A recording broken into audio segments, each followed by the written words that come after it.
Hello YouTube, so 12 years ago, give or take 1 or 2 days, I got my pacemaker put in for the first time. And that's not something I really talk a lot about on YouTube, just because in those 12 years a lot of emotional and intense things have happened, but I've become a lot more comfortable talking about my experiences, and being in hospital as many times as I have been over those 12 years. I have a lot of funny and interesting stories that I think would be entertaining to tell. They may not have been funny at the time, but looking back in hindsight I can see how they would make for a funny story. And that's what I'm going to talk about today. I'm going to talk about some of my experiences with needles. Now that might not sound that funny, but when you've had as many needles as I have had being in hospital, you start looking at the funny side of some of those experiences. And when I was in hospital for the first time, before I got my pacemaker put in, I was recovering from the cardiac arrest I had. After coming out of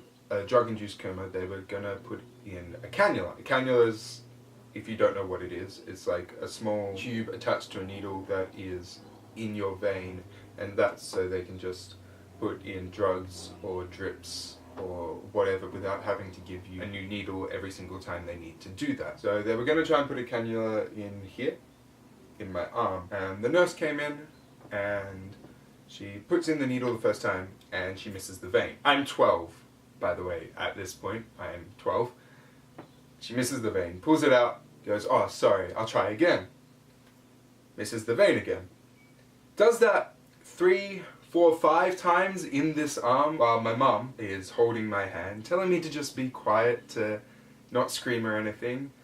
And she's a registered nurse, so she told me afterwards that during this time she just wanted to kind of grab the needle from the woman and just do it herself, which you can't really do. It's a nurse in a hospital, that's her job. You can't really do that, so we were both just sitting there, grimacing, I was experiencing this pain. My mum was experiencing some emotional pain. So she does that 4, 5 times, takes it out. My mum's like, try this side, because my veins are better in this arm, you can see them better. So she's finally like, alright, takes it out of this arm, does it just once in this arm, and it's all done. And at the time, I'm 12, I'm enduring this pain, I'm being quiet because my mum's asking me, and I got a PlayStation 2 out of it, because she's like, just be quiet, just endure it, I'll give you a PlayStation 2 after all these events. I'm like, alright. So I just shut up and took the pain for a new console, which I did get once I was out of hospital. And this story has kind of some impacts later, around 2 or 3 years down the line, when I was 15. Now during that time of 3 years, I'd had to go in, and I've had a lot of needles during that time. And one of the interesting things that happens when you have a lot of needles is your veins start getting tough to the needles. They start basically getting scar tissue, which makes it harder to actually pierce those veins. They didn't think it would be a problem, and I had to go into hospital when I was 15 years old to have a scan. They had to put dye into my veins so they could see the area around the pacemaker better, because with a pacemaker you can't have MRI or fMRI scans because the magnets will affect the pacemaker. So they had to do a lot of other things to try and get the same images that they would get with an MRI scan. So they had to put dye into my bloodstream so it would go around so they could see the vein where the lead from the pacemaker was a lot more clearly. And I go in and they try to put in the dye into my veins. This arm. Into my veins. And they hit the vein, but they can't actually pierce it. So they try 2 or 3 more times. Again, I seem to have a lot of needles poked in me. And they couldn't pierce the vein. They couldn't get through the scar tissue just because I had had so many needles. So they're like, alright, we'll give him laughing gas to relax his veins so we're able to pierce them. And that was a weird experience. I'm 15 years old at this time. I just get given laughing gas. Now if you've never been on laughing gas, or if you've never been high, the experience is kind of the same. I am told. I've never been high besides on laughing gas. Kind of imagine when you get pins and needles when your arm basically goes floppy. Now go beyond that, and then beyond that your whole body's kind of like this numb, and you are legitimately laughing. I was legitimately just laughing. I didn't know what was happening. Everything was kind of blurry and this hazy. It's a weird memory, and it's quite funny because they had to do this not for any important reason, just to give me a needle,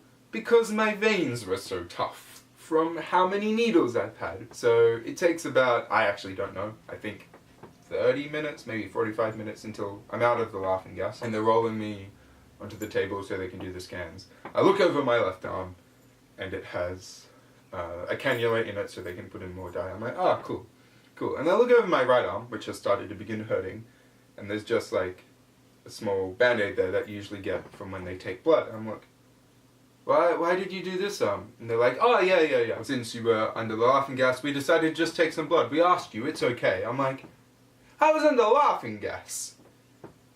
And I said it was okay. Yes, they also asked my parents who were there. I was 15. But I just find it funny that they're like, hey, can we take some blood? And I just probably laughed at them, because that's all I can remember doing. Just laughing at them. Which is quite funny looking back on it. And that's a very weird memory for me to go back to, because it's very blurry in my mind. And all I can remember is just laughing while they stuck needles into me, which, to be fair, could explain my whole hospital experience, laughing while they put needles inside of me, in me.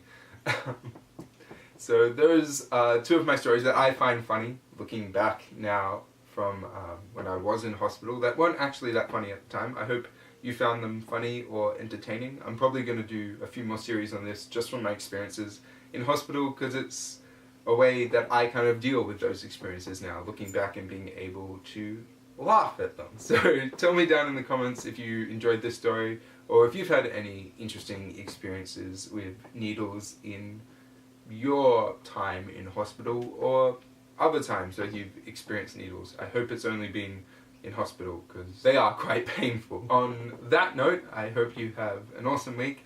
You'll hopefully see me next week, and don't forget to be awesome.